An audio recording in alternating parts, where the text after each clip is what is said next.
네, 오늘 같이 살펴볼 말씀은 요한계시록 15장 말씀 되겠습니다.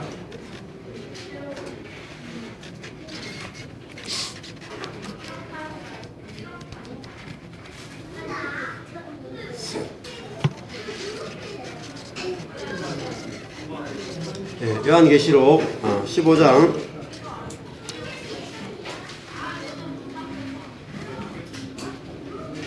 전체를 같이 살펴보겠습니다. 교독하겠습니다. 또 하늘에 크고 이상한 다른 표적 이적을 보매 일곱 천사가 일곱 재앙을 가졌으니 곧 마지막 재앙이라 하나님의 진노가 이것으로 마치리로다.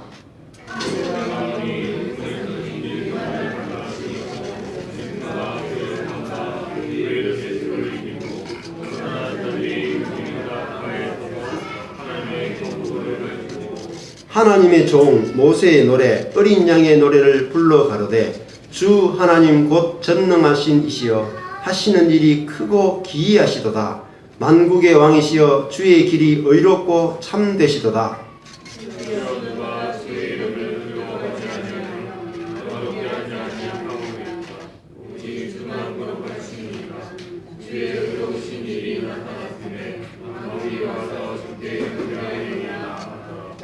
또 이 일 후에 내가 보니 하늘에 정거장막의 성전이 열리며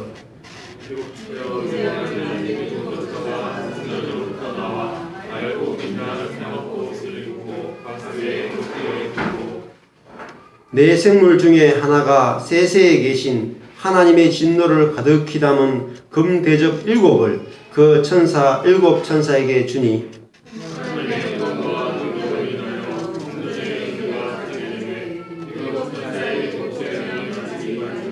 성전에 능히 들어갈 자가 없더라. 아멘. 네. 요한계시록 말씀은 신구약 성경을 통틀어서 그 최종적인 말씀이고 또 최종적인 복음입니다. 그렇지만 또 우리가 살펴볼 것은 요한계시록도 신약에 있는 모든 성경, 구약 성경과 내용이 일치하지 않으면 안 된다는 것이죠. 그래서 특별히 요한계시록을 설교하시거나 또 여러 가지 자료를 여러분이 대하시면은 어느 쪽의 자료가 많이 나오냐면은 세대주의 계통의 자료들이 많이 나와요. 그리고 이단들도 대부분 세대주의에서 이단들이 굉장히 많이 나왔고 또 한국 교회도 초반에 세대주의적인 그런 성경 해석의 영향을 굉장히 많이 받았습니다. 그래서 또 그뿐만 아니고 요한계시록을 해석할 때에 이 묵시적으로 해석하지 않고 너무 그 문자적으로 해석해가지고 그 성경이 진짜 무엇을 말하려고 하는지 그 내용을 이렇게 찾아내지 못하는 그런 일들도 너무나 많이 있었습니다. 그래서 제가 요한계시록을 해석할 때 중요한 원칙이 요한계시록이다 이렇게 말씀드렸어요. 그러면 계시라고 하는 것은 바로 구약의 묵시와 연관이 된다 했어요. 묵시는 뭐냐면은 환상을 본 거예요. 즉 환상이라고 하는 것은 실제로 있는 것이 아닙니다. 자, 근데 실제로 있는 게 아닌데, 그러니까 예를 들면은 꿈과 비슷하죠. 우리가 어떤 돼지 꿈을 꾸면은 어떻습니까? 그 다음날 아침 일찍 일어나면 볶음 판매소로 달려갑니다. 그죠? 그러니까 그거는 내가 돼지가 내 품 안으로 막 이렇게 오는 꿈을 꾸면 그 다음날 진짜 돼지가 내한테 몰려온다는 꿈입니까? 아니고 돈이 들어오는 꿈이다 이렇게 해석하죠. 그것처럼 우리가 요한계시록도 묵시라는 말은 무슨 말이냐면은 그 문자 그대로의 내용이라기보다는 그 문자가 어떤 내용을 의미하고 있다는 거죠.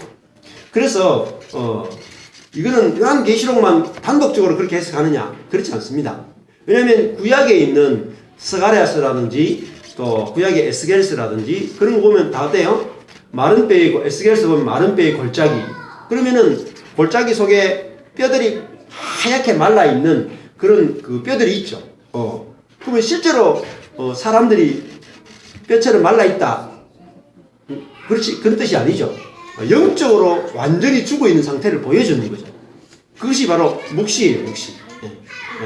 그것이 요한계시록도 묵시입니다. 그러므로 요한계시록이 어린 양 이렇게 말하면은 예수님이 어린 양으로 계신다. 그러면은 진짜 어린 양의 모습으로 계신다는 뜻이 아니고 어린 양의 어떤 내용, 그죠? 어린 양의 어떤 생명의 상태로 계신다 이렇게 보셔야 돼요. 다른 말로 상태예요, 상태. 어린 양의 상태. 그러면은 반대가 뭐냐면 짐승의 나라죠. 그 짐승은 실제로 짐승으로 있느냐? 그렇지 않죠. 짐승의 상태로 있다는 거죠. 그래서 요한계시록 묵시를 해석할 때 중요한 것은 어떤 단어를 읽을 때 상태로 해석하시면 훨씬 더 본문을 정확하게 볼 수 있습니다. 어떤 상태라는 거죠. 그래서 이 요한묵시록을 정말 묵시로 보고 그것이 정말 무엇을 뜻하는지 그 내용을 깊이 묵상하고 그것을 아직 풀어준 사람들이 별로 없어요. 거의 어떻게 보면 최근에 와서 그런 것들을 풀기 시작했습니다. 그래서 옛날에 그때 신학을 가지고 요한계시록을 지금 풀 수가 없어요. 근데 참 재밌는 일은 벌써 그 성경을 말씀을 가르치는 목회를 하시는 대표적인 분들이 동부교회 김서택 목사님, 또 서울에는 제가 참고하는 분은 사멸교회 송태근 목사님, 이런 분들은 성경을 해석하는데 제가 보니까 요한계시록을 전부 다 묵시로 해석하세요. 아니 김서택 목사님은 묵시보다는 조금 현실적인 부분이 한 50% 들어가 있고 송태근 목사님은 묵시로 해석하는 것이 한 70%, 80% 되고 그렇게 되어 있습니다. 그래서 여러분들도 요한계시록을 보실 때 그런 상대적인 개념으로 보시면은 도움이 되실 거라고 생각합니다. 자, 요한계시록을 해석할 때 그 오늘 15장에 보면은 또 하늘에 크고 이상한 다른 이적을 보며 일곱 천사가 일곱 재앙을 가졌으니 곧 마지막 재앙이라 하나님의 진노가 이것으로 마치리로다 이렇게 했어요. 일곱 재앙, 마지막 재앙이 있다. 그러니까 예수님이 재림할 때 재림하기 전에 마지막 재앙이 있는데 2절에 보니까 짐승과 그의 우상과 그의 이름의 수를 이기고 벗어난 자들이 어린 양의 노래를 부른다 이렇게 돼 있죠. 그러면 우리들이 이 마지막 재림이 때 어떻게 해야 됩니까? 져야 됩니까? 이겨야 됩니까? 이겨야 되죠. 그죠? 이겨야 되죠. 그래서 이기지 않으면 불못에 들어가고 지옥에 간다 이런 생각들을 사람들이 많이 합니다. 그것은 아주 잘못된 성경 해석이라고 할 수 있어요. 왜냐하면 자 요한계시록도 사명교회 송태근 목사님도 가장 중요하게 생각하는 게 뭐냐면은 우리가 그리스도인으로서 하나님 말씀에 합당하게 내가 사느냐 못 사느냐에 따라서 천국과 지옥이 결정됩니까? 아니죠. 아니에요. 우리의 구원은 오직 하나님의 은혜로 결정되는 거예요. 그런데 구원은 은혜로 결정된다고 해놔놓고 나중에 천국 가는 거는 우리의 삶의 행실에 의해서 결정된다라고 바뀌어요. 그래서 요한계시록을 해석할 때 무엇을 중점으로 해석하냐면 두려움의 기반을 두고 성경을 해석해요. 조심하셔야 돼요. 여러분 요한계시록을 들으실 때 많은 분들이 요한계시록을 해석하면서 뭘 줍니까? 두려움과 공포를 줘요. 그래서 사람에게 두려움을 주면 어때요? 다 끌려가는 거예요. 그래서 그런 해석들이 굉장히 나쁜 해석들이 많기 때문에 주의하셔야 되고 완전한 그 은혜로 우리가 요한계시록을 해석해야 된다 이렇게 말씀을 드릴 수 있습니다. 자, 그래서 요한계시록은 절대로 협박론이 아니에요. 협박론이 아니고 우리로 하여금 은혜를 주고 안식을 주기 위해서요.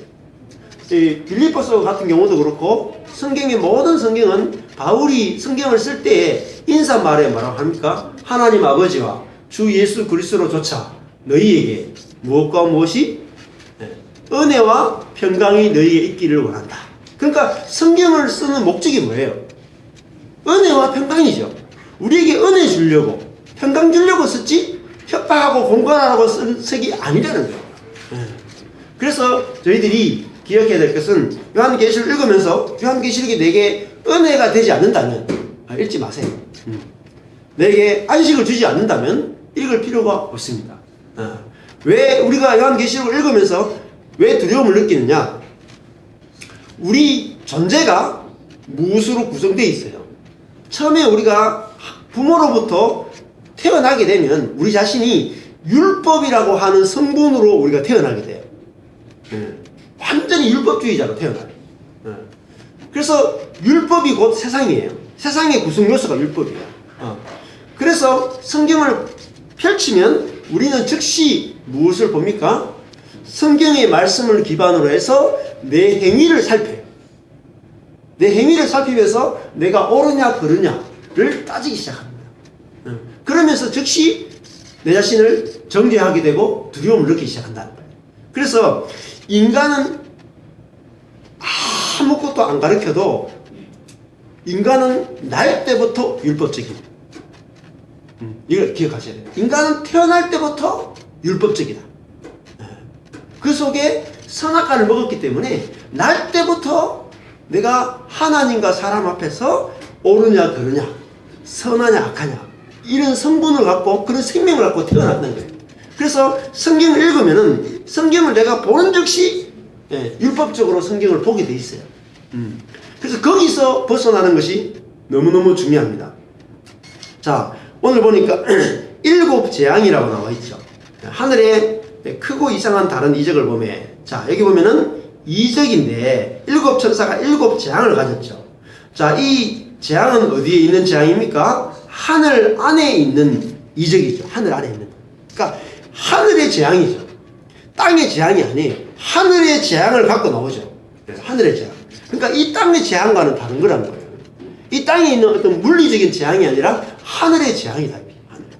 즉 다른 말로 하면 하늘의 것이 오게 되면은 하늘과 땅은 반대로 되어 있기 때문에 이 땅이 어떻게 드러나냐면 가짜인 것으로 드러난다.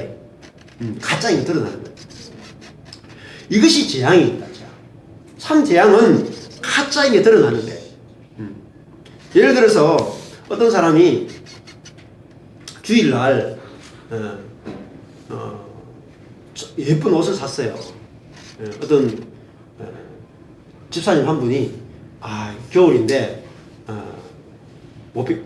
자기가 좀 이렇게 돈이 많은 걸 자랑하기 위해서 모피 코트를 다 사가지고 다 입고 왔어요.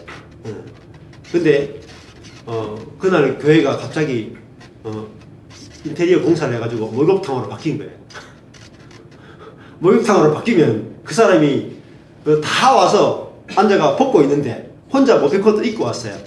그러면 그 사람에게 뭐가 됩니까? 재앙이에요, 재앙. 그게 재앙입니다. 그러니까 교회라고 하는 것은 뭐냐면은 목욕탕이에요. 거대한 목욕탕이라고. 여러분 에덴 동산이 뭐죠? 인류 최초의 목욕탕이다. 왜냐하면 하나님이 아담과 하와를 지었을 때 발가벗고 있었죠. 이게 목욕탕이라고. 그 목욕탕에서 뭔가 입고 오는 사람은 다 재앙이란 말이에요. 자기가 모피코트를 입고 와도 재앙의 수준이에요. 목욕탕에 들어갔는데 뭐 갔는데 남자가 목욕탕에 들어갔는데 오늘 양복을 사 입었다고 이렇게 양복사가 수트를 입고 남자가 딱 목욕탕에 들어갔는데 김이 모락모락 나는 목욕탕에 들어가면 다 보고 뭐라 그럴까요? 부러워할까요? 비웃을까요? 완전히 웃음거리가 될 거예요. 그것처럼 하나님의 나라가 이 땅에 임하면 이 땅에 있는 모든 것들이 뭐죠? 오히려 부끄러운 것이 됩니다. 그 뭡니까? 이 땅에 속한 것. 그런 것들이 부끄러운 것이 되는 것이 바로 교회예요. 교회와 교회 밖은 여러분 완전히 다른 세계가 펼쳐져야 된다. 여러분 에덴 동산하고 에덴 동산 주위는 다르죠. 에덴 동산에는 발가벗고 사는 곳이 에덴 동산이고, 에덴에서 나오면 뭘 입어야 돼요? 옷을 입어야 되죠. 그래서 에덴과 에덴 밖은 마치 교회와 세상을 보여주고 있는 모습이다. 그러면 교회는 어떤 곳이냐면 벗고 들어오는 것이. 뭘 벗느냐면은 자기의 힘을 벗고 자기의 자랑을 벗고 자기의 잘난 모든 것들이 벗겨지는 것이다. 그래서 모두가 전제로 만나지는 곳이 바로 교회라고 할 수 있어요.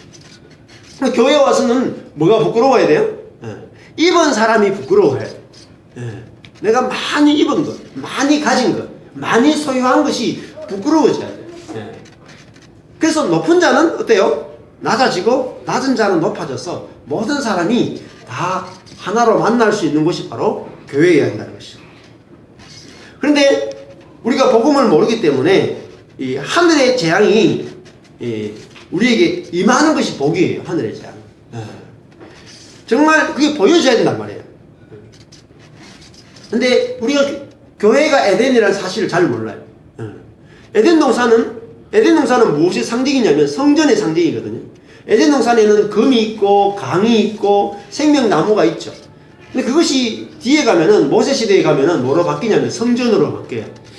성전. 그 성전이 신약으로 오면 뭐로 바뀌냐면은 예수 그리스도로 바뀌고 최종적으로는 뭐로 바뀌냐면 성도인 우리와 교회로 바뀐다. 그 에덴 동산은 바로 교회라고 할 수 있습니다. 그러면 교회는 에덴 동산이 회복된 곳이 바로 교회다 이렇게 합시다. 그러면 에덴 동산에서는 뭘 입으면 안 되냐면 옷을 입으면 안 된다. 근데 옷은 두 종류가 있어요. 옷은 무화과 잎이 있고 가죽옷이 있다. 자, 무화과나무 옷은 누가 만들었습니까? 아담과 하와가 핸드메이드, 자기들의 손으로 만든 것이죠. 그런데 가죽옷은 하나님이 지어서 입힌 거예요. 그러면 에덴 동산은 무엇을 입느냐면은 하나님이 지어준 옷을 입고 사는 곳이 에덴이에요. 그래서 무화과나무 잎으로 자신을 가리는 사람은 에덴에서 있을 수가 없어요. 그래서 쫓겨나는 것이죠. 마찬가지입니다. 우리가 진짜 여러분이 교회 생활을 하셔야 돼요. 진짜 교회. 진짜 교회는 내 손으로 만든 것을 가지고 우리가 모이면 안 된다는 거예요. 나의 어떤 것을 자랑할 것이 있으면 안 된다. 내 손의 공교함과 내 손의 어떤 탁월함을 자랑하는 것이 교회가 아니다. 뭘 자랑합니까? 하나님이 나에게 만들어서 입혀준 그 가죽옷, 하나님의 은혜, 하나님의 사랑, 그것만을 자랑하는 것이 바로 교회다. 그것이 참 교회 생활이에요. 그래서 우리들이 교회 안에 또 다른 교회가 있습니다. 교회 안에 들어왔지만 내 마음이 진짜 교회로 들어와야 된다. 진짜 교회로. 에덴에 들어왔다면 진짜 에덴의 중앙까지 들어와야 된다. 성전에도 지성소까지 들어와야 된다. 그래서 오늘도 보면은 우리가 어디까지 들어오기를 원하냐면은 지성소까지 우리가 들어오기를 원한다. 15장 5절에 보면은 또 이 일 후에 내가 보니 하늘에 증거 장막의 성전이 열리며 이렇게 했어요. 자, 하늘에 뭐가 있느냐면은 성전이 있죠. 근데 성전이라는 말과 그 앞에 있는 장막이라는 말이 원래 같은 뜻이죠. 장막, 스케네, 성전, 나오스. 그러니까 장막이나 성전이 같죠. 근데 장막과 성전을 같은 단어를 두 번 썼죠. 그것은 어떻게 보면은 어디까지 들어가냐면은 장막 안에 있는 성전은 바로 지성소라고 할 수 있어요. 그러니까 성전 중에 성전이죠. 그 성전은 어디까지 들어가느냐면은 지성소는 성전 안에서 하나님을 예배하는 곳이 바로 성전이죠. 하나님을 만나는 곳이죠. 그러나 실제로 하나님과의 만남이 이루어지는 곳은 지성소밖에 없어요. 성전 안에도. 그래서 지성소를 뭐라고 말하냐면은 사람들이 이렇게 표현해요. 지성소가 바로 침실이다 이렇게. 여러분 부부가 부부 생활을 할 수도 있죠. 가정에서. 그러나 부부 생활 가운데 제일 중요한 것이 뭐냐면 침실이다. 침실. 연합하여 하나가 되는 것. 부부가 침실에 들어가지 않으면 뭐가 안 나와요? 자녀들이 안 나오죠. 자녀들. 생명이 안 나온다. 연합하여 하나가 되는 그 세계를 경험하지 못한단 말이에요. 그것처럼 우리가 그 더 깊은 하나님과의 더 깊은 세계에 들어가야 돼. 어디에 들어가야 되냐면 지성소에 들어가야 돼. 근데 지성소는 한마디로 하면요, 하나님과 내가 연합하여 하나가 되는 세계예요. 자, 그래서 오늘 그 말씀을 1절에서 8절까지인데 크게 보면 두 가지예요. 1절에서 4절까지는 자, 일곱 재앙, 마지막 재앙이 있다라는 것이고, 그 재앙이 있는데 거기서 그 불이 섞인 바다를 건너와서 어린 양의 노래, 모세의 노래를 부르는 그 사람들이 나와요. 자, 어린 양의 노래를 부르자마자 5절에 가면 어떤 일이 있냐면, 자, 5절에 보면은 또 이 일 후에, 후에가 메타예요. 후에도 되고 함께도 돼요. 함께. 그러니까 짐승의 세계를 이기고 승리한 자들이 어린 양의 노래를 부르니까 무슨 일이 일어났습니까? 하늘의 정거장막의 성전이 열리는 거예요. 성전이 열렸다. 이 두 가지가 오늘 아주 핵심적인 겁니다. 1절에서 4절은 짐승의 바다를 건너서 짐승을 이기고 바다를 건너서 어린 양의 노래를 부르는 사람들. 어린 양의 노래를 부르자마자 5절부터는 하늘의 지성소가 열렸다. 라는 것. 이것이 오늘 전체 내용의 가장 중요한 내용입니다. 자, 이 말씀을 보면은 오늘 요한계시록 15장을 보면은 무엇을 탁 느낍니까? 요한계시록 15장은 바로 출애굽을 이야기하고 있습니다. 출애굽 사건과 똑같은 이야기예요. 그러니까 출애굽이 우리에게는 구원의 사건이죠. 그죠? 네. 구약에 있어 구원을 말해주는 가장 중요한 사건이 출애굽이에요. 유월절 사건. 그리고 홍해를 건넌 사건. 그리고 홍해를 건너고 나서 모세와 미리암이 차장했던 거죠. 기억나죠? 근데 그것을 지금 요한계시록 15장에서는 똑같이 재현되고 있다는 거예요. 그러면 이들이 뭘 불러요? 어린 양의 노래를 부르죠. 어린 양의 노래는 뭐냐면은 지금 어디를 건너왔어요? 2절에 보니까 불이 섞인 유리 바다를 건너왔죠. 자, 이 바다를 건너잖아요. 바다. 자, 방금 이 바다가 뭐겠어요? 홍해라고요. 홍해. 구약으로 치면 홍해를 건너서 그들이 짐승과 그의 우상과 그 이름의 수가 뭐겠어요? 애굽이라고요. 애굽이라고 하는 그 세계에서 바다를 건너서 넘어와가지고 건너편 바닷가에서 이제 하나님의 금문고를 가지고 어린 양의 노래, 모세의 노래 이렇게 했죠. 표현 자체를 지금 3절에 하나님의 종 모세의 노래 이렇게 불렀어요. 그 모세의 노래가 어떤 노래입니까? 모세의 노래를 지금 뭐라고 표현했어요? 어린 양의 노래라고 했단 말이에요. 그러면 모세의 노래가 바로 어린 양의 노래다 이렇게 할 수 있다고. 자, 이 어린 양의 노래를 부르면서 하나님을 찬양했습니다. 자, 그래서 이 출애굽기 15장으로 한번 가볼게요. 출애굽기 15장으로 가야지 이 요한계시록 전체가 무엇을 말하는지 연결이 되겠죠. 자, 출애굽기 15장 1절부터 이렇게 보시면은 자, 지금 그 홍해를 건넜죠. 그 14장 그 29절에 보면 그러나 이스라엘 자손은 바다 가운데 육지로 행하였고 물이 좌우에 벽이 되었었더라. 그날에 여호와께서 이같이 이스라엘을 애굽 사람의 손에서 구원하시매 이스라엘이 바닷가에 애굽 사람의 시체를 보았더라. 이스라엘이 여호와께서 애굽 사람들에게 베푸신 큰 일을 보았으므로 백성이 여호와를 경외하며 여호와와 그 종 모세를 믿었더라 하고 이제 1절에 가면 이때 모세와 이스라엘 자손이 이 노래로 여호와께 노래하니 이랬을 때, 자, 모세의 노래가 나온다.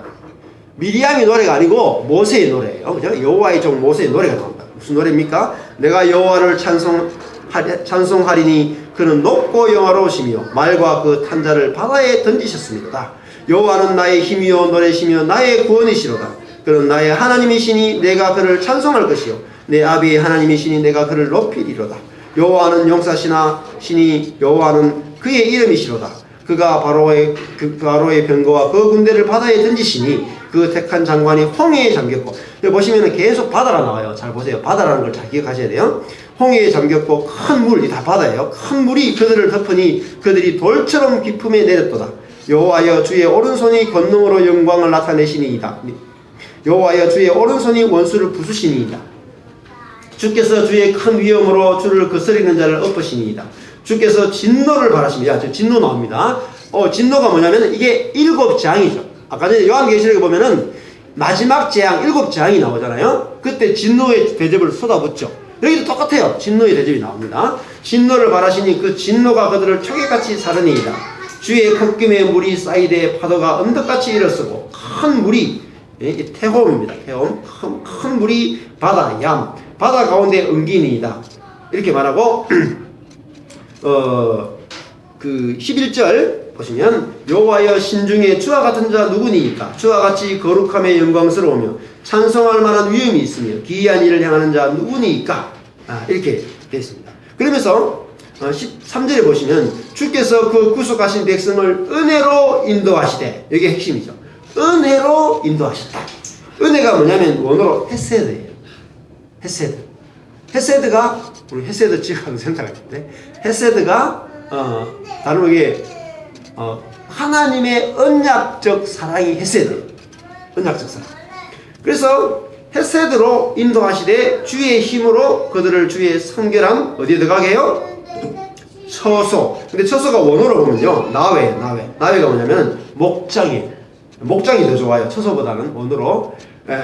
자, 주의 성결하니 주의 구별된 목장에 들어가게 하신다. 이때 들어가게 하신다가 원어로 나할이거든요. 나할이 뭐냐면 물 있는 곳으로 인도하여 쉬게 하다는 뜻이에요.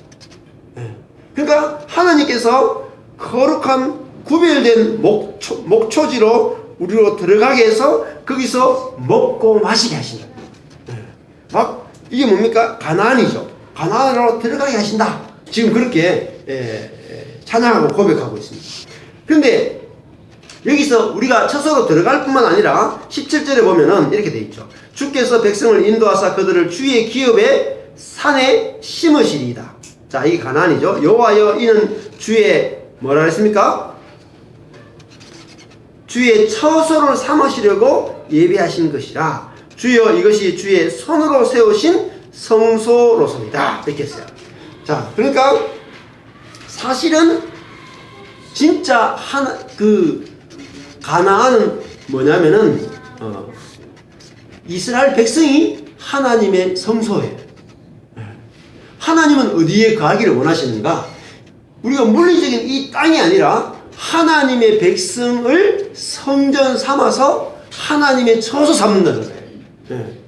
거기까지 지금 이야기하고 있죠. 그래서 그러면 오늘 요한계시록 15장 5절에서 이 일 후에 내가 보니 하늘에 정거장막의 성전이 열리며 그랬어요. 자, 하늘에 성전이 열렸다. 지성소가 열렸다. 이게 무슨 말일까요? 하늘의 지성소가 열렸다. 하늘의 지성소가 열렸다는 말은 내 자신이 성전이 되었다는 것입니다. 내 자신이 하나님의 성전이 된 것을 체험하고 누리는 거예요. 그 말은 무슨 말이냐면 하나님이 정말 나와 연합되고 하나님의 생명이 흘러나오고 하나님이 흘러나오는 거예요. 이게 바로 성전이 하나님과 연합하여 하나 되는 세계가 열리는 것입니다. 그래서 이 세계로 우리를 인도하고, 근데 내가 하나님과 연합하여 하나가 되는, 내가 정말 하나님의 성전이 되려면은 어떻게 돼야 됩니까? 오늘 마지막 절에 보면은 8절에 이렇게 되어 있죠. 성전의 연기가 차게 되매 7 천사의 7 재앙이 마치기까지는 성전에 능히 들어갈 자가 없다 했어요. 여러분, 성전에 들어가려면, 들어간다는 개념이 장소적 개념으로 생각하시면 안 돼요. 내 자신이 성전이 되려면 뭐가 맞춰야 돼요? 7 재앙이 맞춰야 된다. 7 재앙이 마치다가 텔레오거든요. 자, 1절에 보면은 이 하나님의 진노가 이것으로 마치리로다 할 때 마치다가 텔레오예요. 완성되다는 뜻입니다. 그리고 8절에 7재앙이 마치기까지가 그게 텔레오인데 이게 완성되기까지예요. 하나님의 7재앙이 뭐합니까? 우리를 완성시켜준다. 그러면은 우리가 요한계시록을 볼 때에 이렇게만 보시면 안 돼요. 많은 분들이 하나님의 백성에게는 이 14장에 보면은 이 지난주에 14장에서 그 두 가지로 나눴죠. 12절에서 16절까지가 곡식의 추수가 있고 14절에서 16절까지가 인자의 추수, 곡식의 추수가 있고 17절에서 20절까지 포도주의 그 심판 추수가 있잖아요. 그러면 우리는 하나님 백성이기 때문에 재앙이 없고 불신자들은 재앙이 있다. 물론 그렇게도 해석할 수 있지만 많은 분들이 그렇게 해석해요. 근데 그렇게 해석하면 뭐 은혜는 될지도 몰라도 근데 실제적인 적용은 안 될 수 있다.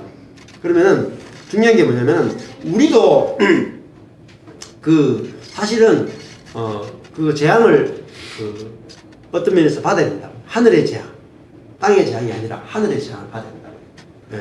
여러분 이 7재앙이 무엇을 상징하냐면은 애굽에서 그 몇 가지 재앙이 내렸습니까? 10재앙이 내렸죠. 10재앙. 10재앙이 내렸을 때에 하나님 백성들은 그 재앙으로부터 건짐을 받았죠. 그죠? 그러나 사실은 그들이 10재앙이 있을 때까지 바로와 애굽은 그 이스라엘 백성들을 놓아주지 않았죠. 또 다른 말 하면은 10재앙이 내릴 때까지 이스라엘 백성들도 나올 마음이 없다는 거예요. 애굽을 나올 마음이 없다는 거예요. 우리 자신이 어떻습니까? 우리 자신이 어디에 살고 있습니까? 여러분 내가 살고 있는 애굽이 어디냐는 거예요. 물리적으로 그냥 애굽이 아니에요. 내가 살고 있는 그 애굽이라는 곳에서 바다를 건너서 가나안에 들어가야 돼요. 그러면 내가 살고 있는 애굽이 어디냐는 거죠. 여러분 내가 살고 있는 애굽은 한마디로 하면은 율법의 세계예요. 율법의 세계. 내 속에서 뭐가 올라옵니까? 율법이 끊임없이 올라오는 거죠. 잘했느냐 못했느냐. 그게 뭡니까? 애굽은 어떤 나라예요? 노예를 다스리는 나라죠. 그러니까 노예는 다른 말 종이죠. 자, 노예와 종은 어떤 세계를 살아요? 바로의 국고성을 샀죠. 자기 게 없어요. 바로의 국고성을 샀는데 뭐 해요? 일을 하죠. 그 일을 하면 항상 뭐로 평가받아요? 잘했느냐 못했느냐 이것밖에 없어요. 잘하면 상 주고 못하면 벌을 줘요. 그게 애굽이야. 근데 거기서 한 명도 벗어날 수 없는 거예요. 내 존재가 지금 내 존재를 말하는 거예요. 인간이라고 하는 존재가 애굽에서 태어나요. 태어나자마자 남자들 어떻게 해요? 죽죠. 어디에 죽어요? 나일강에 빠져가 죽죠. 즉 다른 말하면 애굽에 태어나는 자체가 죽음이라는 거예요. 뭐에 대해서 죽었어요? 하나님에 대하여 죽은 상태라는 거죠. 근데 무엇으로 살아가요? 오직 잘했느냐 못했느냐 가지고 살아간다고요. 노예들은 오늘 일을 윗사람이 볼 때 일을 내가 잘했느냐 못했느냐 그것만 생각하는 거예요. 또 내가 다른 사람 볼 때도 일을 잘했느냐 못했느냐 그것밖에 없어. 그리고 선하냐 악하냐 이것밖에 없어. 우리 속에서 올라오는 게 그것밖에 없어. 그게 바로 애굽입니다. 그 애굽에서 우리가 건너서 가나안에 들어가야 돼요. 들어가야 되는데 우리 힘으로는 애굽에서 나 한 발짝도 나올 수 없다니까요. 바로가 보내주지 않죠. 우리도 마찬가지로 내가 부모로부터 태어나면 우리 속에 뭐가 있습니까? 계속해서 올라오는 게 뭐죠? 율법이죠. 선하냐 악하냐 잘했느냐 못했느냐 높으냐 낮으냐 이것이 우리 속에서 막 뽑아지지가 않아. 여러분 저와 여러분이 인생에서 겪는 모든 괴로움은 어디냐면 이 애굽에 있는 그 율법의 세계 때문에 우리 힘들다. 이번에도 주중에 예, 그런 이야기 들었어요. 한 그 목사님인데, 대구에 있는 목사님인데, 예, 이제 그 교회에서 나가라 그래가지고 어디 갈까 고민하다가 홍콩에 있는 그 교회 쪽에서 그 초빙이 있어가지고 가서 인사를 했는데, 홍콩에 있는 그 한인교회 쪽에서 오라 그랬어요. 그래가지고 이제 목회지가 생겨가 가려고 하는데 사모님은 가기 싫다는 거예요. 안 가겠다고 막 버티는 거예요. 왜냐하면 아들이 셋인가 그런데 집이 12평이 있대. 홍콩 집이. 홍콩 가고 싶어요? 홍콩 보내드릴까요? 그러니까 아내 입장에서는 다 큰 아들 3명이 있는데 집이 그 목회전에 있어도 가면은 12평이야. 그러니까 12평이라는 생각이 딱 듣자마자 무슨 생각이 올라와요? 좋다 싫다가 본능적으로 올라오죠. 그게 뭐냐면은 아직까지 애굽에서 나오지 못한 거예요. 내가 어떤 일을 겪을 때 이것이 좋은 일이다 나쁜 일이다가 즉시 올라오는 거, 이게요, 아직 애굽의 요소가 내 속에 가득히 있는 거예요. 그뿐만 아닙니다. 그 이야기 들으니까 그 목사님하고 사모님하고 관계가 굉장히 안 좋대요. 근데 왜 안 좋으냐? 왜 안 좋으냐? 목사님 사모님이 그 속에 있는 율법이 덜 빠졌을 것 같아요. 뭐라고 말하냐면 이렇게 하죠. 목사님은 사모님 볼 때 뭐라 그러겠어요? 여보, 야, 우리 나가면은 목회할 자리도 없는데 홍콩에서 이렇게 목회할 자리가 있으니까 얼마나 좋아. 당연히 가야지. 그랬더니 아내가 12평 아파트인데 거기 어떻게 가? 나 못 가. 이렇게 하는 거죠. 그러니까 두 사람이 어때요? 목사님 또 뭐라 하냐면, 아니, 지금 그게 말이라고 하는 거예요. 우리 목사하고 사모인데 목회해야 되지. 그렇게 힘들어가지고 돼? 그게 사모야? 이러면서 정지하는 거예요. 그 목사님과 사모님 속에 뭐가 있어요? 애굽이 있는 거예요. 애굽이. 노예적 삶이 있는 거예요. 무엇의 노예가 되어 있어요? 율법의 노예가 되어 있다고. 율법에. 상대방을 정지하죠. 판단하죠. 거기서 못 벗어난 거예요. 그러니까 두 분이 실제적으로 지금 마음이 지옥이에요. 근데 거기서 나오고 싶어도 못 빠져나와요. 근데 애굽에서 나오려면은 무엇이 가로막아요? 바다. 바다가 가로막고 있어가 바다를 건너야 돼. 근데 인간은 그 바다를 못 건너요. 내가 율법의 세계에서 못 벗어나. 내 힘으로 못 벗어나. 그래서 뭐가 있어요? 통곡하고 눈물 흘린 거예요. 애굽은 뭐가 많이 있어요? 통곡과 눈물밖에 없어요. 우리 집 같은 경우에 만약에 애굽에서 태어나면 우리는 2번 초상을 치루었다고. 봉건이 집은 참 찬양할 것밖에 없어. 애굽에서는 아들이 태어나면 무조건 죽이거든요. 나일강에 던진다고요.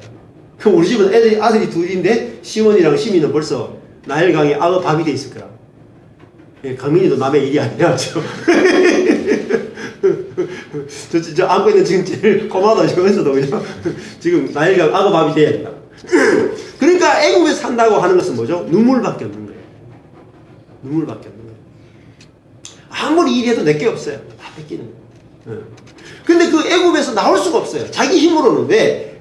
바로가 너무나 강력한 힘으로 통치하고 있기 때문에. 즉 여러분, 우리 속에는 내 자신을 뭐가 나를 오호라 나는 공고한 자로다. 누가 나를 이 사망의 몸에서, 그게 사망의 몸이면 율법의 몸이에요. 율법의 몸.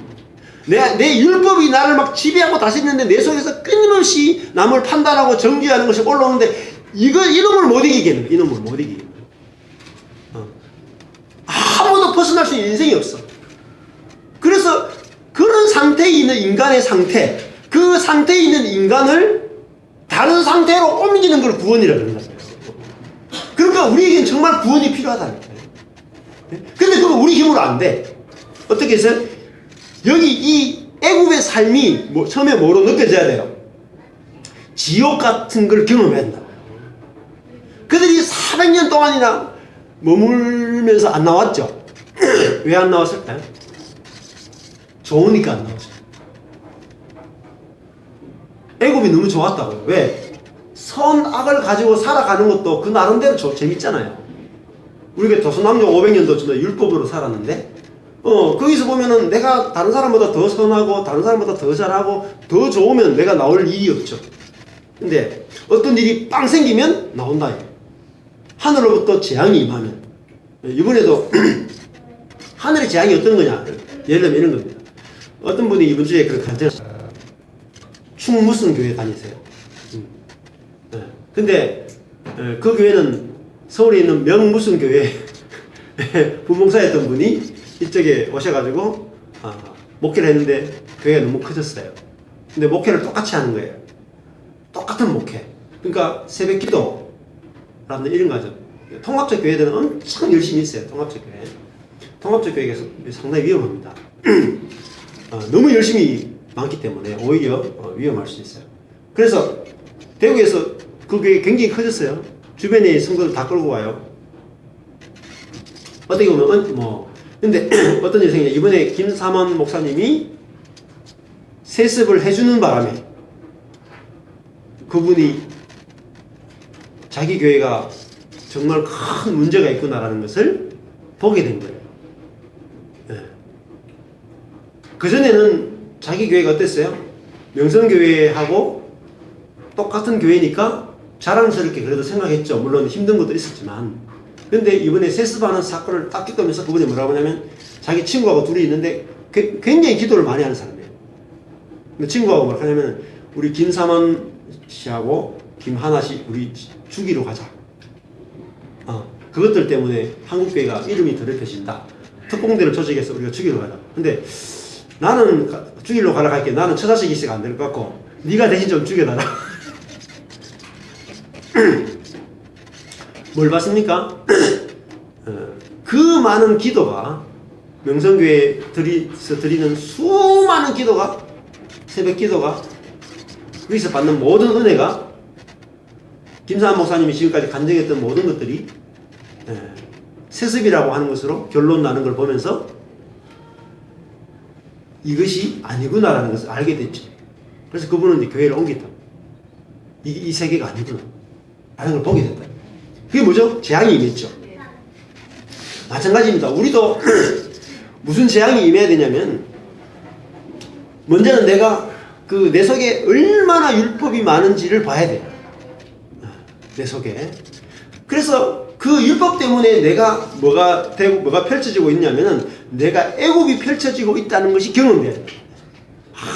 부부 관계 속에서 막 서로 막 채찍으로 때리고, 그죠? 막 일 더 많이 해라고, 더 선하게 살라고, 서로 막 왜 순종하라고, 왜 사랑하라고, 서로 막 채찍으로 때리는 그것이 어디서부터 왔는지, 우리 속에 있는 그 율법으로부터 왔다는 것이 확실하게 보여져야 돼요. 그것이 몇 번 와야 돼요? 구약으로 치면 10번. 10이라는 숫자 가득히 채워야 된다. 자, 요한계시록으로 치면 7번이 채워져요. 7번. 완전수죠, 완전. 그래서 마치기까지, 완성되기까지. 그러니까 내가 내 속에 있는 이 율법 때문에 내가 내 삶이 지옥이구나.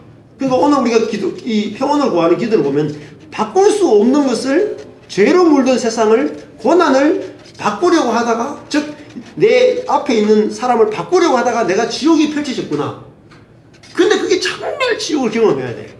그래야지 그 세계가 지긋지긋해가지고 주님 나를 구원해 주십시오라는 그 기도가 나오는 거예요. 그래서 이스라엘 백성들이 400년이 지난 다음에 뭐가 시작됐어요? 기도가 시작됐어요. 하나님 여기서 우리를 구출해 주십시오. 400년이 지난 다음에 비로소 10가지 재앙이 임하면서 그들은 하나님 이 세계에서 옮겨주십시오. 율법의 세계에서 생명의 세계로 옮겨주십시오. 은혜의 세계로 당신의 나라로 옮겨주십시오. 그래서 하나님께서 저도 마찬가지고 저희 교회에 이렇게 분열 3번에 이렇게 교회를 분립시키면서 가장 큰 고통 중에 하나가 뭐냐면은 내 속에 있는 율법을 본 거예요. 형제 자매를 보면서, 상황을 보면서 내 속에서 선하다 악하다, 좋다 싫다 이것이 막 올라오니까 지옥이 됐다. 그 지옥의 연기가 끊임없이 올라오는, 내 속에서 올라오는 그걸 경험하게 될 때, 야, 하나님 나라 이 세계에서 건져주십시오. 율법의 세계에서 건져주십시오. 은혜의 세계로 옮겨주십시오. 이렇게 저절로 됐단 말이에요. 그럴 때 우리는 그 바다를 건너게 되는 거죠. 자, 바다를 건너는 것도 바다도 참 재밌어요. 바다는 성경에서 죽음을 상징해요. 죽음. 그러니까 우리는 뭘 건너야 되냐면 죽음을 건너야 된다. 죽음을 통과해야 돼요. 그게 십자가라고, 십자가. 즉, 다른 말로 우리는 율법으로 사는 세계에서 실패해야 된다. 거기서 고난을 겪어야 돼요. 지옥을 겪어야지 우리 자신이 그 율법의 세계에 대해서 죽는 것이 바다라고. 내가 율법의 세계에 대해서 이제는 찌긋찌긋하다. 그게 죽는 것이 바로 바다라. 근데 율법에 대해서 율법의 세계에 대해서 덧정이 나서 내가 거기에 대해서 저절로 등을 돌리고 싶은 생각이 드는 것이 바로 바다거든요. 그래서 바다로 들어갔는데 어때요? 율법의 세계에 대해서 완전한 심판을 받은 사람은 바다로 가는데 바다 속에 뭐가 있어요? 마른 땅이 있다. 바다 속에 마른 땅이 있어요. 그게 부활이에요. 부활. 바다는 죽음을 상징하죠. 근데 그 죽음 밑에 뭐가 있냐면 마른 땅이 있다. 마른 땅. 그래서 하나님께서 그게 마른 땅이 길이죠. 길. 그게 생명의 길이다. 우리가 애굽을 벗어나는 것은 어디냐면은 죽음 속으로 들어가야 돼. 죽음 속으로. 들어가야지 그거를 마른 땅으로 건너서 다른 세계로 옮기는 거예요. 다른 세계. 다른 세계가 뭐냐면 율법이 없는 세계. 정죄와 판단이 없는 세계로 넘어가는 거예요. 자, 그럴 때 이 건너가야지 우리가 어린 양의 노래를 부르게 되는 거죠. 어린 양의 노래. 자, 그러면 다른 세계를 봐야지 우리 속에서 뭐가 나옵니까? 찬양이 나옵니다. 찬양. 정말 찬양이 나오고 항상 감사가 나오고 기쁨이 넘치고 이렇게 된단 말이에요. 제가 주중에 우리 목요일날 성경공부에 우리 권사님, 백 권사님 나오셨는데 오랜만에 이렇게 나오셨는데 요즘 이제 이야기 들어보면은 백 권사님 얼굴을 한번 보세요. 네? 뭐 이쁘시기도 하지만 얼굴이 어때요? 오신 지 내년 2월 돼야지 2년 되시죠? 근데 2년 동안 여러분들이 이제 백구사님 얼굴을 이렇게 지켜보면 어떤 것 같습니까? 더 이뻐지셨죠? 뭐가 이뻐졌습니까? 백구사님 얼굴을 이렇게 잘 화장을 해서 그런 게 아니고 2년 전에 하고 지금 교회 왔을 때 뭐가 사라졌습니까? 속에서 율법이 사라진 거예요. 율법이. 갈수록 앞으로 많이 더 사라질 거예요. 근데 지금 2년만 해도 그 전에 그 18번이 뭐였습니까? 자녀를 대하면서 악덕 기업이다. 18번이 악덕 기업이 뭐죠? 악하다는 거죠. 악하다.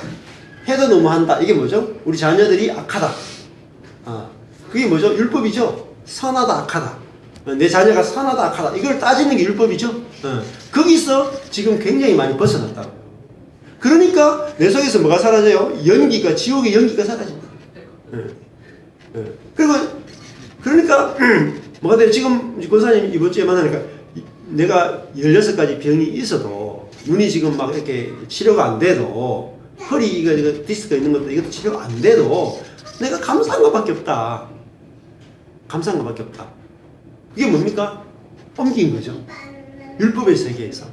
그러니까 내가 지금 겪는 많은 고통을, 내가 지금 겪는 모든 인생의 고통은 뿌리가 어디냐면요. 뿌리가 율법이에요. 뿌리가. 그 뿌리만 캐내면 우리 인생은 다른 세계로 옮기는 거예요. 다른 세계로. 그래서 에덴 동산에는 딱 2가지 나무가 있어요. 딱 2가지. 그 인생의 비결이라는 거예요. 나무에는 뿌리가 있죠. 뿌리. 그 모든 성경의 뿌리 어디냐면 에덴 동산이에요.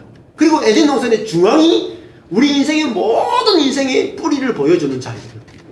내가 율법을 기준으로 사느냐, 즉 율법을 먹고 사느냐, 선악의 지식을 먹고 사느냐, 아니면은 생명을 먹고 사느냐, 여기에 따라 우리 인생이 달라지는 거예요. 여러분, 내가 어떤 세계를 살고 있다는 생각을 우리는 잘 못해요. 근데 말씀을 들으면은 어때요? 말씀을 들으면 이게 구분되기 시작하는 거야. 내가 어떤 세계에 살았냐? 내가 율법의 세계를 살고 있었구나. 이게 보여져야 된다.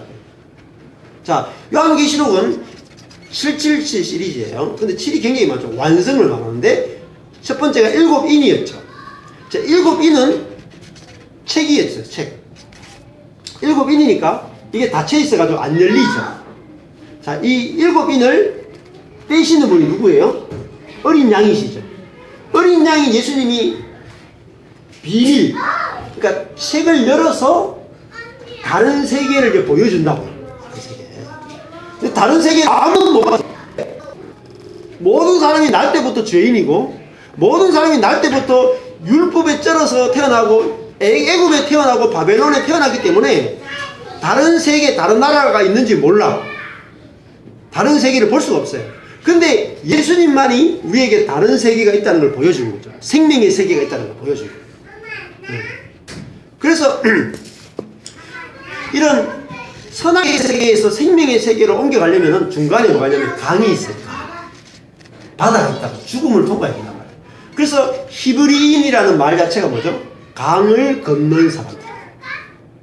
우리 인생에 강을 건너야 돼요. 다른 세계로 옮겨야 된다고요. 확실하게 내가 다른 세계로 옮겨져야 돼요. 은혜의 세계, 헤세드의 세계로 옮겨져야 돼요.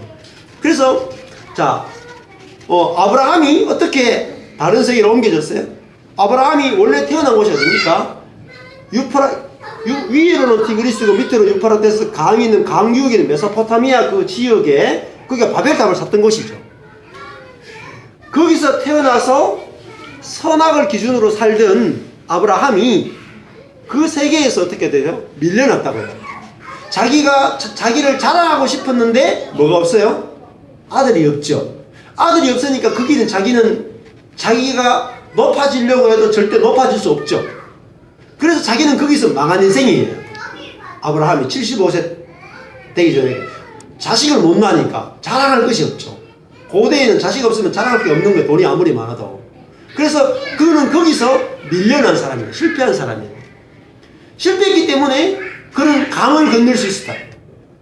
그 유프라테스 강을 어떻게 건너냐? 실패했기 때문에 걷는 거예요. 건너서 어떻게 하나님의 음성이 들렸느냐? 그 세계에서 실패했기 때문에 하나님의 음성이 들렸다고요. 그러면 아브라함도 그렇다면 야곱도 마찬가지거든요. 야곱도 야곱강을 건너야겠다. 강을 건넜죠. 다른 강을 건너면서 다른 야곱이 이스라엘로 바뀌었습니다. 이스라엘은 홍해를 건너고 요단강을 건넜습니다. 강이라 하는 것은 다른 세계로 가는 거예요. 다른 세계. 예수님도 그죠? 요단강에서 세례를 받으면서 다른 세계로 넘어가셨죠.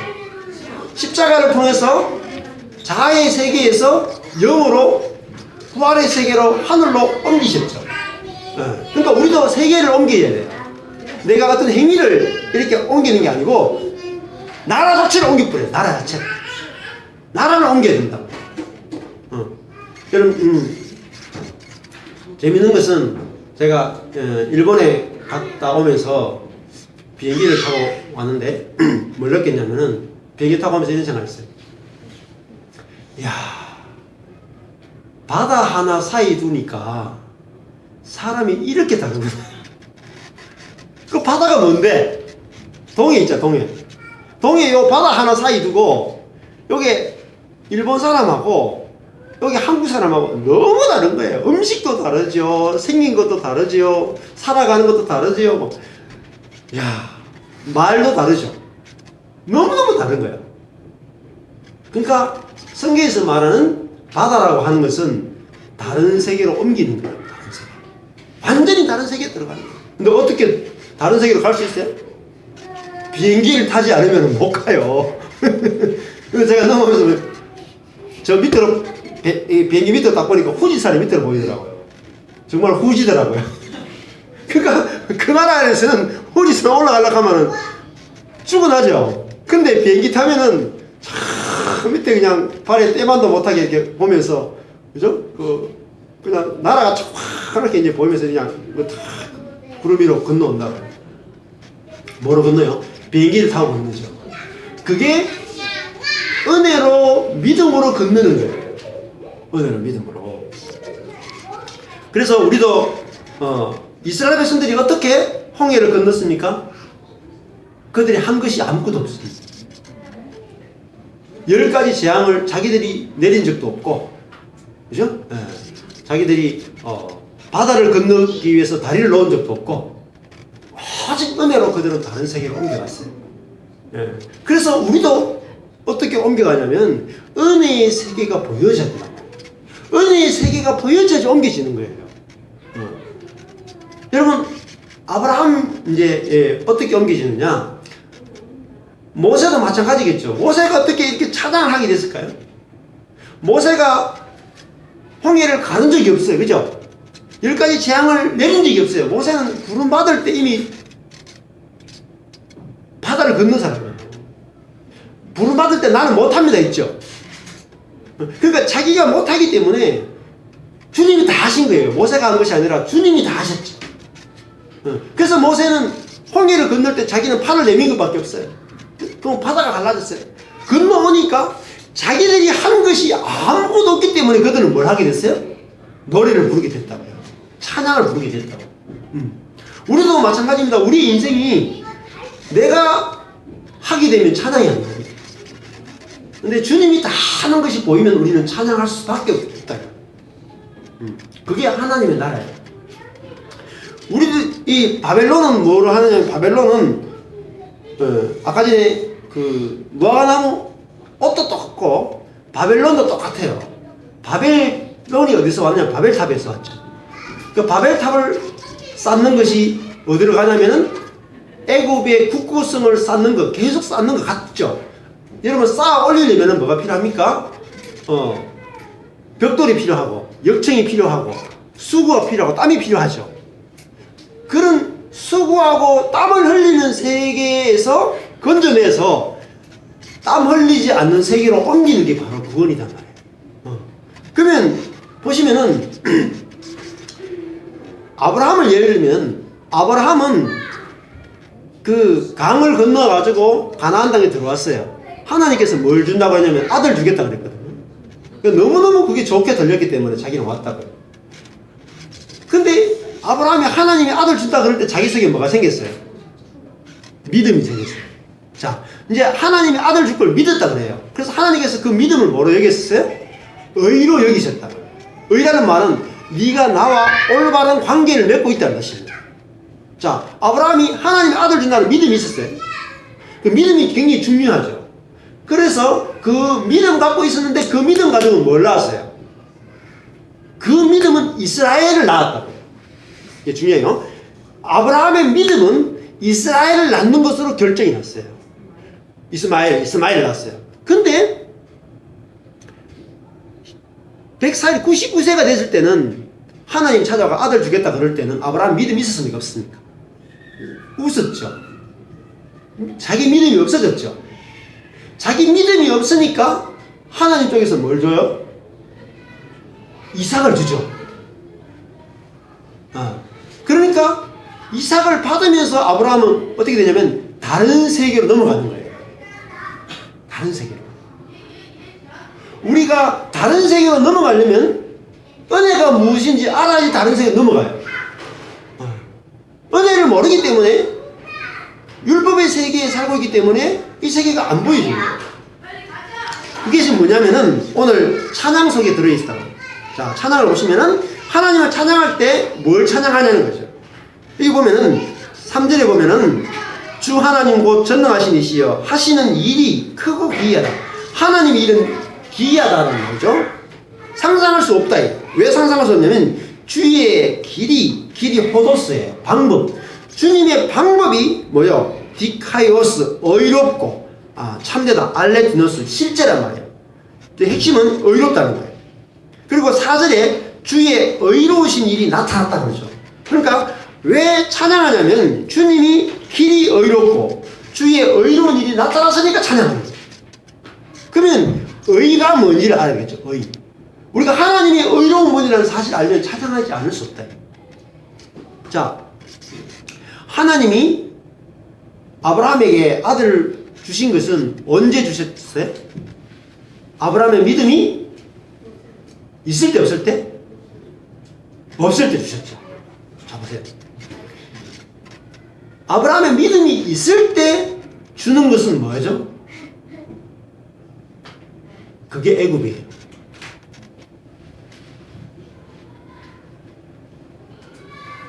그러니까 아브라함이 아들을 받으려면 아브라함 속에 뭐가 있어야 돼요? 최소한의 뭐가 있어야 돼요? 최소한의 선, 최소한의 믿음이 있어야 되죠.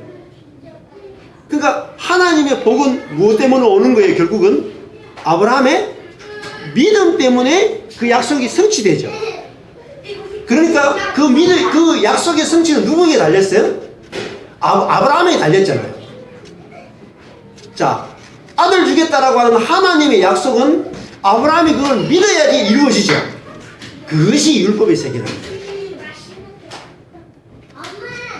그런데 그 율법의 세계에서 하나님은 어디로 이끄시냐면은 은혜의 세계로 이끄시는 거예요.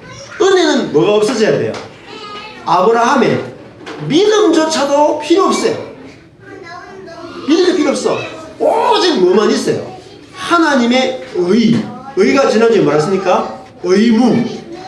하나님 쪽에서 자신이 아들 주겠다고 약속을 했기 때문에 아브라함이 믿음이 없어도 준다 이거예요.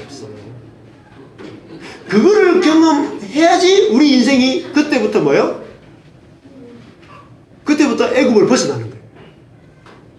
내가 어떤 사람한테도 뭔가를 요구하지 않게 된다고요. 내가 거저 받았기 때문에 거저 주는 세계가 열리는 거예요. 우리가 계속 잘했니 못했니 따지고 살아가는 그것이 왜 그러냐면 내가 아직 은혜를 한 번도 경험 못한 거예요. 은혜가 무엇인지 맛을 못 봤다고요.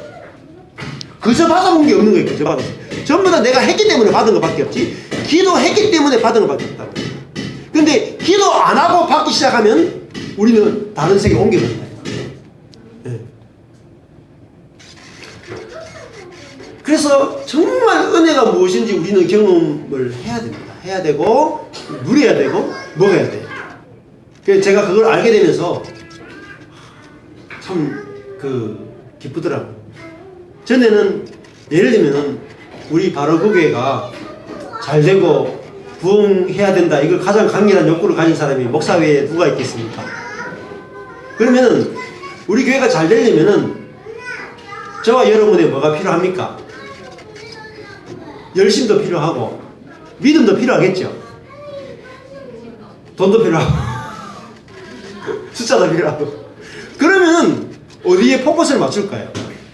우리의 믿음, 우리의 열심, 우리의 헌신, 우리의 돈에 초점을 맞추겠죠. 근데 그러면 이것이 올라갈 때는 기분이 좋을 거고 이게 떨어질 때는 기분이 나쁘겠죠. 계속 시설을 타는 거예요. 그게 바로 애굽이다. 그게 바로 바벨론이에요. 그게 바벨탑이에요. 높이 쌓으면 기분 좋고 무너지면 기분 나쁘고 이 세계를 벗어나야 된단 말이에요. 그래서 하나님께서 99세가 될 때까지 기다리셨다. 그게 뭐죠? 99세가 될 때까지가 뭐죠? 7재앙이에요. 10재앙이라고. 그때 가서 아브라함이 속에 있는 모든 것들이 다 끝났을 때 그때는 하나님이 찾아와서 내가 아들 주겠다 그럴 때 없어도 됩니다. 이스마엘이나 축복해 주십시오. 이렇게. 그러니까 하나님께서 내가 아들 줄게. 1년 기다려. 내 아들 내년 되면은 아들이 생길 것이다. 그래서 공짜로 다 줬어요. 그러니까 아들을 다 받았어요. 이 완전히 은혜를 받은 거예요. 그러니까 어떤 일이 벌어져요?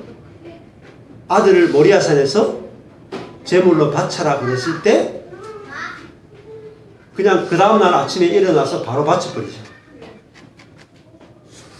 의논도 하지 않고 근심도 하지 않고 고민이 없어요.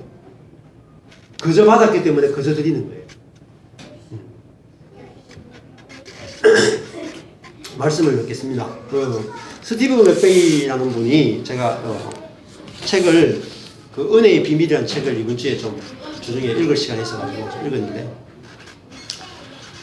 우리가 이 애굽은 두려움의 세계예요. 그래서 스티브 맥베이가 뭐라고 말하면 자기가 목회를 하다가 그전에는 프로그램을 도입해가지고 목회를 하면 너무너무 잘 돼가 교회가 막 부흥해가지고 유명한 교회가 됐어요. 근데 어느 순간부터 교회에 어떤 프로그램을 가져와서 교회에서 하는데 하나도 안 되는 거예요. 저하고 똑같은 경우. 교회에 어떤 프로그램을 가서 하는데 하나도 안 되는 거예요. 하면 다 무너집니다. 그러니까 스티브 맥베이가 그러다가 복음을 만나게 돼요. 은혜의 비밀을 발견합니다.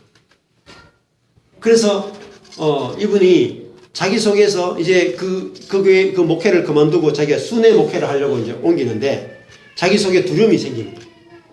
내가 먹고 살 수 있을까? 돈 문제를 어떻게 해결할까? 이런 두려움이 자기 속에 막 생기더라고요. 그러니까 어떻게 했냐면 가족들을 다 데리고 산장에 들어갔어.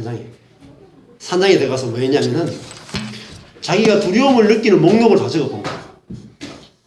두려움의 목록을 쫙 적어본 거야. 병에 걸릴 거, 또 못 먹고 집을 잃어버릴 거, 뭐 이런 거 두려움의 목록을 가족들끼리 다 앉아가 다 이야기했는 거야. 그러니까 목록을 쫙 가졌어. 그러더니 그들이 가족들이 다 같이 앉아서 기도한 거예요. 하나님, 이 모든 두려움들을 하나님께 드리기 원합니다.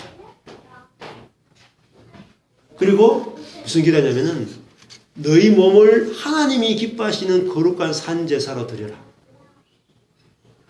네. 그게 죽음이죠. 그게 번제단이죠. 그게 바로 바다죠. 내 자신이 하나님께 이미 드려진 존재라는 사실을 모르면 우리는 두려움을 이길 수 없습니다. 애굽을 나올 수가 없습니다. 여러분, 내가 그리스도와 함께 십자가에 죽었다는 말이 농담이거나 교리거나 지식이거나 고상한 말이거나 은혜 받은 말이 아니에요. 실제라고요. 알레티노스. 주의 말씀은 의롭고 참되시다가 참되기 실제란 말이에요. 내가 그리스도와 함께 죽었다는 말은 내가 번제의 제물에 대해서 하나님께 드려진 거예요. 그게 거룩의 개념이에요. 우리는 성도라는 말은 하나님께 완전히 드려진 거예요. 그리스도의 것이 된 거예요. 내 것이 없어요. 내 것이 없는 것이 축복이에요. 여러분, 내가 많이 가질수록 불안한 거예요. 못 가질수록 억울한 거예요. 내가 가진 것이 아무것도 없다. 나는 내 존재 자체가 하나님께 드려져 있고 내 것이 아무것도 없는 사람은 다른 사람과 비교하는 세상에서 벗어나는 거예요. 율법에서 벗어나는 거예요. 내가 가지고 있다고 생각하기 때문에 비교하는 거예요. 내가 성도를 20명이라도 가지고 있다고 생각하면은 200명만 데리고 있는 목사 만나면 쫄리는 거죠. 근데 내가 아무것도 없다. 나는 내 것이 없다. 이제는 나는 죽고 그리스도밖에 없다. 라는 걸 아는 사람은 내 것이 없는데 어떻게 두려움을 느껴요? 그 스티븐 맥베이크 하는 거예요. 하나님께 집을 드리고 나니까 진짜 우리는 집을 잃어버렸다. 내 집이 없으니까 이제는 뭐 잃어버릴 염려가 여러분의 아파트나 여러분의 집이 여러분 거라고 생각하세요? 이거는 여러분은 계속 두려움을 느낄 거예요. 그러나 내 자녀도 그래요. 내 부모도 그래요. 내 부모는 내 것이 아니에요. 내 자녀도 내 것이 아니라고요. 하나님께 드려진 거예요. 그걸 모르기 때문에 우리가 세계를 못 옮기는 거예요. 세계를. 내 것이 없으면 우리는 자유하게 돼요. 정말 놀라운 평안을 누리게 된다. 그래서 우리가 오늘 어린 양의 노래를 우리가 다 부를 수 있게 되게 축복합니다. 그리고 우리 자신이 그게 뭐죠? 그런 존재가 되는 것이 하늘의 성전이 열리는 거예요. 내가 성전이 된 거예요. 성전.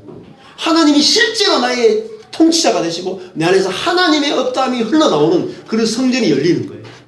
그래서 우리가 우리 교회가 그렇게 되고 또 우리 각자가 그렇게 돼서 우리 남은 인생 동안에 통곡이 없고 눈물이 없는 그런 나라를 우리 모두가 누릴 수 있게 되기를 주님의 이름으로 축복합니다. 기도하겠습니다. 하나님 아버지, 우리를 애굽에서 건져내서 도저히 애굽을 나올 수 없는 사람들인데 애굽에서 10가지 재앙을 통해서 그 세계가 얼마나 지옥인지를 우리에게 보이심으로 우리가 바다 같은 죽음을 통과해서 그것을 마른 땅처럼 건너게 하셔서 하나님의 나라로 우리를 옮겨주신 것을 감사합니다. 이 말씀이 우리에게 실제가 되게 하셔서 우리의 입에서 우리의 마음에서 어린 양의 찬양이 흘러나오게 해주시고 우리 모두가 참으로 하늘의 성전이 우리 안에서 열려서 그것이 보여지고 우리가 늘 새 노래로 주님을 찬양할 수 있도록 하는 축복하여 주시옵소서. 지금은 우리 주 예수 그리스도의 은혜와 하나님의 사랑하심과 성령님의 교통하심이 모든 성도들 머리 위에 영원토록 함께 있을지어다. 아멘. 감사합니다. 광고 한 개 드릴게요.